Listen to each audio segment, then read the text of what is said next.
संविधान विभिन्न धारा को पढ़ी कि नहीं कौ धारा पढ़ी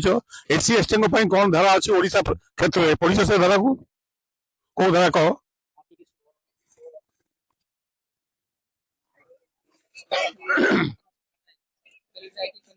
किए जानछु को आर्टिकल 1641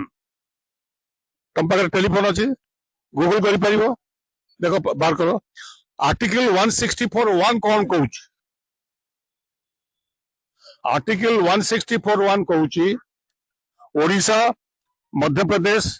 छत्तीसगढ़ एवं झारखंड ये चारोटी राज्य रे जितेबाला भी राज्य रे सरकार गठन हबो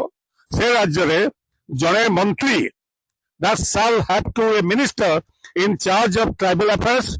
tribal welfare, SC welfare and backward class welfare. Bharat वर्ष अन्य कौन सी राज्य पाई ए व्यवस्था नहीं जो व्यवस्था केवल यही चारोटी राज्य पाई अच्छी अर्थ आज जे जो मंत्री को पाखु जाइथिलो यदि संविधान में से व्यवस्था न था ताले हुए तो से मंत्री ही पाना कम बुझ पारल एवं जदि कहीं मु कहूँ पिला तुम बीएड करोनी एजुकेशन रे ग्रेजुएशन कर सारा पर तुम बाहर के आस तमें कहूँ मो हिसाब देखा पड़ो ये किए अच्छे ओडिशा रे तमें बर्तमान तो एआई हो गला एआई रे तमें जापर ओडिशा रे एससी एसटी पिला माने बीएड और मैट्रिक से पास करथिबा पिलांको संख्या केते सरकार कोन कहबे तमे आगे संग संग तमें एआई के जाइथांत देखे देइथांत मो पॉइंट होची जतबे टेक्नोलॉजी सब कथा को पदा को आणुची ततबे तमे कहीं इक्विप्ड न हो से विषय रे डाटा ऊपर तेणु करी 40 ରୁ 50 हजार पिला एससी एवं एसटी वर्गर जदि क्वालिफाई कले शिक्षकता करने से प्रायोरिटाइज रे कहीं दिया जीवो नहीं नंबर 1 नंबर 2 जदि नदेवे तार कोर्ट कचेरी की जीवा बहु संख्या एससी एसटी पिला गोटे महासम्मिलन करा आसन अधिकार पाए आम तो मूल कथा कहूँ जहाँ संविधान अच्छे आमको दियो संविधान आ गोटे कथा अच्छी proportionate reservation for SC and ST OBC नहीं बैकवर्ड क्लास नहीं प्रोपोर्शनेट रिजर्वेशन जदिव मंडल कमिशन पर आसला रिजर्वेशन किसी दि जाऊ किंतु प्रोपोर्शनेट रिजर्वेशन वन भी एक्ट कौन कहूँ जे संख्या जी सही अनुपातिक सरकारी चाकरी से पाइबे खाली सरकारी चाकरी नुहे ता संगे विभिन्न शिक्षा अनुष्ठान रे से पढ़िया से अंश सीट रिजर्व रहिबो तब केते सीट एमबीबीएस रिजर्व अच्छी राज्य इंजीनियरिंग केते सीट रिजर्व अच्छी बीएड केते सीट रिजर्व अच्छी कि अन्य फार्मेसी स्कूल हो कि नर्सिंग स्कूल हो से एससी एसटी पिलांको केते रिजर्वेशन अच्छी जानिछ केते अछि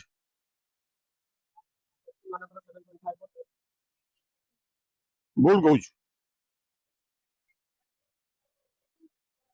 बड़ बाटे कह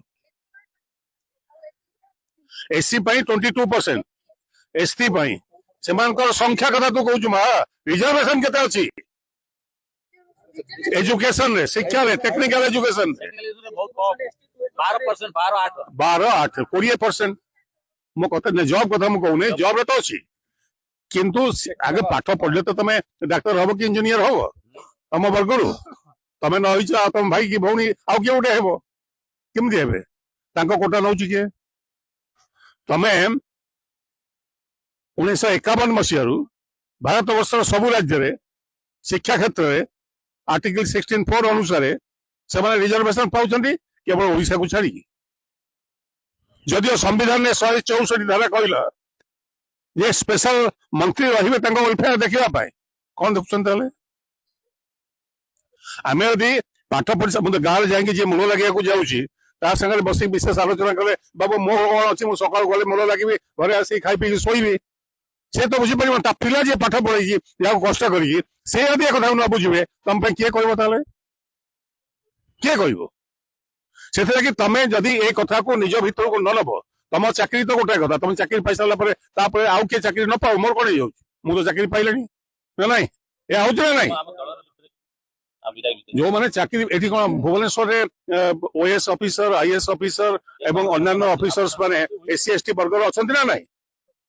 से आसिक बसी पारे से कौन कर ଥରେ ଯୋଉ କଥା ଆମ୍ବେଦକର କହିଛନ୍ତି ଯେ ବାବୁ ତମକୁ ଗୋଟେ ସୁବିଧା ମିଳିଗଲା ତାପରେ ପଛକୁ ଅନେଇବନି ମୋ ଭାଇ ପାଇଲା କି ନାହିଁ ଫେଭର ଦେଖିବା ପାଇଁ କୁହାଯାଉନି ଯାହା ନିୟମ ଅଛି ସେ ନିୟମଟା ଲାଗୁ ହଉନାହିଁ ସେଥିପାଇଁ ସେମାନେ ଠିଆ ହେବେନି ତେଣୁ ଏ ସବୁ କଥାକୁ କଲାମ ବାବୁ ଆମର ଯିଏ ସିଏଲପି କଂଗ୍ରେସ ଲେଜିସ୍ଲେଚର ପାର୍ଟିର ନେତା ବିଧାନସଭାରେ ତାଙ୍କର ଅଭିଜ୍ଞତା ରହିଛି ସବୁବେଳେ ଏ ସମ୍ପର୍କରେ ସେ ସଚେତନ ଅଛନ୍ତି ମୁଁ ତାଙ୍କୁ ସେ ତେଣୁକରି ତା ସତ୍ତ୍ୱେ ସେ ଆସିକି ବସିଲେ ଶୁଣିଲେ ଏବଂ ବିଧାନସଭାରେ ଏ ସମ୍ପର୍କରେ ଜୋରଦାର କରି କଂଗ୍ରେସ ଲେଜିସ୍ଲେଚର ପାର୍ଟି ଏ କଥାକୁ ଉଠାଇବ ଏବଂ ଏ ସମ୍ପର୍କରେ ଯଦି ସେ ଯେ ମନ୍ତ୍ରୀ ଆମର ହେଇଛନ୍ତି ତାଙ୍କୁ ଆମେ ବୁଝେଇଦବା ଭାଇ ଏଇ ହେଉଛି ଘଟଣା ଏଠି ତମର ସବୁଠୁ ବଡ ଅସ୍ତ୍ର ହେଉଛି ସୋସିଆଲ ମିଡିଆରେ ଓଡ଼ିଶାର ଯୋଉ 40-50 ହଜାର ବିଏଡ୍ ପାସ୍ କରିଥିବା ମାଟ୍ରିକ ସିଟି ପାସ୍ କରିଥିବା ପିଲାମାନେ ତାଙ୍କ ଭିତରେ ଆଉ ଗୋଟେ ବଡ ଧରଣର ଏ ଗ୍ରୁପକୁ ତମେ ଯୋଉ ହ୍ୱାଟ୍ସଆପ ଗ୍ରୁପ କରିଛ ଆହୁରି ବଢାଅ ପ୍ରତି ଗାଁକୁ ଯାଅ ତାହେଲେ ତମେ ଜାଣିବ ତମ ପାଇଁ ଏବଂ ତମର ଭାବି ବଂଶଧରଙ୍କ ପାଇଁ ତମେ କିଛି ନ୍ୟାୟ କରୁଛ କଣ ବୁଝିପାରିଲ କଥାକୁ ତେଣୁକରି ଏସବୁ କଥାକୁ ମୁଁ କାହିଁକି କଥା କହିଲି ଯେ ଇଏ ଏକ ଗୁରୁତ୍ୱପୂର୍ଣ୍ଣ କଥା ଅନେକ ଲୋକ ଏଠି ଆସିକି ଧାରଣା ଦଉଛନ୍ତି ବିଭିନ୍ନ ସମସ୍ୟା ଉପରେ ସ୍ୱାଭାବିକ କିନ୍ତୁ ତମେ ଯୋଉମାନେ କୋରାପୁଟରୁ ଆସିଛ କନ୍ଧମାଳରୁ ଆସିଛ ଦୂର ଦୂରାନ୍ତରୁ ଦୌଡ଼ିକି ନିଜ ପଇସା ଖର୍ଚ୍ଚ କରିକି ନା ଚାକିରି ଅଛି ନା କିଛି ତମ ପାଖରେ ଦି ପଇସା ବାପାଙ୍କ ପାଖରୁ ଧରିକି ନେଇକି ଆସିଥିବ ଏବଂ ସେଠି ଆମର ଉପସ୍ଥିତ ରହିବା ଆମର ନୈତିକ କର୍ତ୍ତବ୍ୟ ସେଇଥିଲାଗି ଆମେ ଏଠି ଆସିକି ପହଞ୍ଚିଲୁ ଅନେକ ଯୋଉମାନେ ଜାଣିନାହାନ୍ତି ସେମାନେ ଜାଣିଥିଲେ ବି ଆସିକି ପହଞ୍ଚିଥାନ୍ତେ ମୁଁ ସେଥିପାଇଁ କହୁଛି ଏ କଥାକୁ ଆଗାମୀ ଦିନରେ ଆମେ ତ ନିଶ୍ଚୟ କଥାକୁ ଆଗକୁ ନବୁ ମୁଁ ମୁଖ୍ୟମନ୍ତ୍ରୀଙ୍କୁ ଅଲରେଡି ଚିଠି ଲେଖି ସାରିଛି କଳାମ ବାବୁ ବି ତୁରନ୍ତ ପତ୍ର ଲେଖିବେ ଆବଶ୍ୟକ ପଡ଼ିଲେ ଆମର ଗୋଟେ ଡେଲିଗେସନ ଯାଇକି ମୁଖ୍ୟମନ୍ତ୍ରୀ ଏବଂ ରାଜ୍ୟପାଳଙ୍କୁ ଭେଟିବେ ଆପଣମାନଙ୍କ ସମ୍ପର୍କରେ ଏବଂ ଏ ସମ୍ପର୍କରେ ବିଧାନସଭା ଖୋଲିବ ଯେବେଠୁ ଏ ସମ୍ପର୍କରେ ବଡ ଆକାରରେ ଆମେ ଏ କଥାକୁ ନିଶ୍ଚୟ ନବୁ ଯାହାଫଳରେ ପରମାନେଣ୍ଟଲି ଆର ଏକ ସଲ୍ୟୁସନ ହେଇପାରିବ ଆଉ ଗୋଟେ କଥା ମୁଁ ଖାଲି ମନେ ପକେଇ ମୋର ମନେ ପଡିଲା ବସିଲା ବେଳେ ଭାବୁଥିଲି 1977 ମସିହାରେ ମୁଁ ପ୍ରଥମେ ଏମଏଲଏ ହେଇଥିଲି ସେତେବେଳେ ନୀଳମଣି ତମେ ସବୁ ଜନ୍ମ ହେଇନଥିବ ସେତେବେଳେ ଶୁଣ ଏଇ ମା ମାନେ ପିଲାମାନେ ବସିଯାଅ ସେତେବେଳେ ନୀଳମଣି ରାଉତରାୟ ମୁଖ୍ୟମନ୍ତ୍ରୀ ଥାନ୍ତି ଜଣେ ବିଧାନସଭାରେ ଉଠେଇଲେ ଯେ ଆମର ଶିକ୍ଷକ ମାନେ ଭ୍ୟାକେନ୍ସି ଅଛି କୋରାପୁଟ ଜିଲ୍ଲାରେ ଆଉ ଡିଷ୍ଟ୍ରିକ୍ଟ କୋଟାରେ ପାଇବା କଥା ସବୁ ଚାକିରି କିନ୍ତୁ ମାଟ୍ରିକ ସିଟି ବାଲା କେହି ମିଳୁନଥିଲେ ତେଣୁ ବିଧାନସଭାରେ ଆମେ କହିଲୁ ଯଦି ମାଟ୍ରିକ ସିଟି ଦରକାର ମାଟ୍ରିକ ପାସ୍ କରିଥିବା ପିଲା ଯଦି ମିଳିବେ ତାହେଲେ ତାଙ୍କୁ ରଖି ଦିଆଯାଉ ନିୟମ ତାକୁ କଣ କରିଦିଆଯାଉ ସ୍କୁଲରେ ତ ଟିଚର ଜଣେ ରହିବା କଥା ନା ତା ବି କମ ସେଠୁ ନିୟମ ହେଲା ମାଟ୍ରିକ ଫେଲ ହେଇଥିଲେ ବି ସେ ଶିକ୍ଷକ ଚାକିରି କରିପାରିବ 80 ମସିହାରେ ବିଜୁ ପଟ୍ଟନାୟକ ଥାନ୍ତି ଲିଡର ଅଫ ଅପୋଜିସନ ମୁଁ ବି ଥାଏ ସେ କମିଟିରେ ପବ୍ଲିକ ଆକାଉଣ୍ଟ କମିଟି କୋରାପୁଟ ଯାଇଥାଏ କୋରାପୁଟର ସର୍କିଟ ହାଉସରେ ଆମେ ବସିଛୁ ସବୁ ଅଫିସର ମାନେ ବସିଛନ୍ତି କଲେକ୍ଟରକୁ ପଚାରିଲେ ବିଜୁ ବାବୁ ଯେ ଏଠି SC ST ଅଫିସର କେତେ ଜଣ ଅଛ ଜଣେ ଲୋକ ଠିଆ ହେଲା ଯେ ମୁଁ ହଉଛି SC ST ବର୍ଗର ତମ ଘର କୋଉଠି ନା ମୟୂରଭଞ୍ଜ ମାନେ କୋରାପୁଟର ବି ନୁହେଁ ମୟୂରଭଞ୍ଜର କଣ ତମେ ଅଛ ଅଫିସର ନା ମୁଁ ଏଠି ୱେଲଫେୟାର ଅଫିସର ଅଛି ଆଉ କେହି ନାହାନ୍ତି ଗୋଟେ ଅଫିସର ରାଙ୍କର SC ST ବର୍ଗରୁ ଏ ହଉଛି ମୁଁ କହୁଛି 77-80 ମସିହାର କାହାଣୀ କିନ୍ତୁ ଆଜି ଖୁସି ଲାଗୁଛି ଯେତେବେଳେ ମୁଁ ଶୁଣିଲି ବିଏଡ୍ ପାସ୍ କରିଥିବା ପିଲା ସିଟି କ୍ୱାଲିଫାଏ କରିଥିବା ପିଲାମାନେ SC ST ବର୍ଗରୁ ପ୍ରାୟ 40-50 ହଜାର ପିଲା ଅପେକ୍ଷାରତ ଯେ ଆମକୁ ଚାକିରି ଖଣ୍ଡେ ମିଳିବ ମୁଁ ଭାବୁଛି ଆମେ ଏ ସମ୍ପର୍କରେ ଯୋଉ ମନ୍ତ୍ରୀ ମାନେ ସଚେତନ ନାହାନ୍ତି ସେମାନଙ୍କୁ ସଚେତନ କରିବା ଯୋଉଟା କଡାମ ବାବୁ କହିଲେ ଯେ ଆଉ 2 ଦିନ ପରେ ହେଇଥିଲେ ବିଧାନସଭାରେ ଏ କଥାଟାକୁ ଜୋରଦାର ଉଠେଇଦେବେ ଆହୁରି ଉଠେଇବେ ବି ମୁଁ ଭାବୁଛି ବିଧାନସଭା ଚାଲିବ ଏଇନା କେତେ 15 ଦିନ ଖଣ୍ଡେ ଚାଲିବ ଦେଖିବା ଆଉ ଥରେ ପୁଣି ଅର୍ଗାନାଇଜ କରିକି ଏ ସମ୍ପର୍କରେ ଉଠୁ ଆଲୋଚନା ହଉ ଯଦି କିଛି ନିର୍ଯାସ ନ ମିଳିଲା ତାହେଲେ ବଡ ଧରଣର ଏକ ସମାବେଶ ସମ୍ମିଳନୀ କରାଯିବ ବହୁତ ବହୁତ ଧନ୍ୟବାଦ।